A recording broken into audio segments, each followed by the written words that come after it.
আমাৰ গণেশগুৰিৰ ফটোখন লৈ ফটোখন চৰকাৰে মুচিছিলে নেকি দুজন পেইণ্টাৰে মোৰ লগত ষ্টেটমেন্ট আছে দুজন পেইণ্টাৰে থানাত ষ্টেটমেন্ট দিলে যে এইখনটো জুবিনৰ ফটো যেন নালাগে সেইকাৰণে আমি মুছি দিছো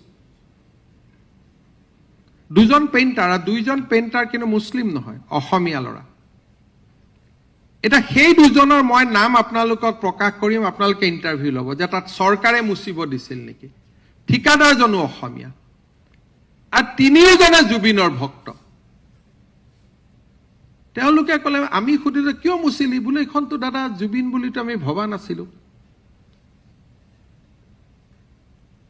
দুইজন অসমীয়া মই সিপিক কৈ দিম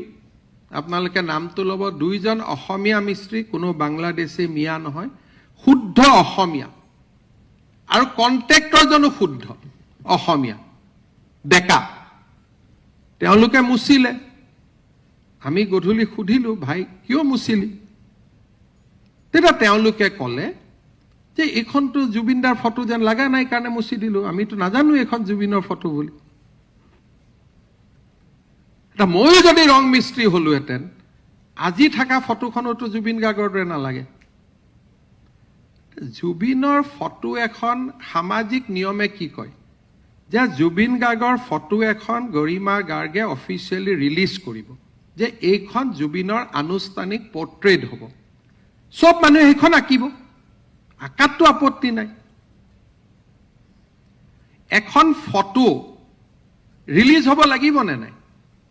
সবেইতো সব ধৰণে আঁকিব নোৱাৰে আঁকিব পাৰে নেকি আপোনালোকে কওকচোন ৰাষ্ট্ৰপতিৰ ফটো আমি যিকোনো ফটো লগাব নোৱাৰো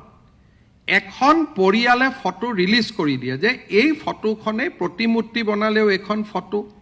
এতিয়া কি হৈছে তাকে লৈ তেজপুৰত এখন অদ্ভুত ফটো বনায় বৰপেটাত এখন অদ্ভুত ফটো বনায় তাকে লৈ দুদিন সোশ্যাল মিডিয়াত চৰ্চা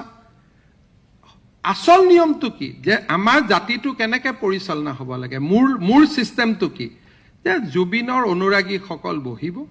এখন জুবিনৰ ফটো নিৰ্ণয় কৰিব যে জুবিন গাৰ্গৰ এইখন ফটো হ'ব তাৰ পিছত যতে আঁকিব না তাতো কোনো সমস্যা নাই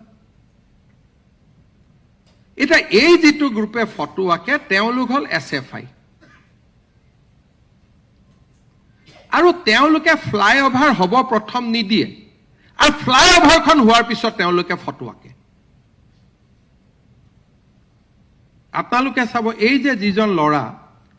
তেওঁ ভৰলুমুখৰ ফ্লাইওভাৰ হ'ব নিদিয়ে ইটো হ'ব নিদিয়ে প্ৰথম গছ কিয় কাটিছে বুলি তেওঁলোকে আন্দোলন কৰে এই একেটা গ্ৰুপ আৰু যেতিয়া ফ্লাইওভাৰখন হৈ যায় তেওঁলোকক ফ্ৰীত ফটো আঁকিব দিব লাগে যাতে তেওঁলোকৰ পাব্লিচিটি হয় ইটো টুপি পিন্ধাব হিপু টুপি পিন্ধাব এনেকেতো এজন মানুহক অপমান কৰাটো নিয়ম নাই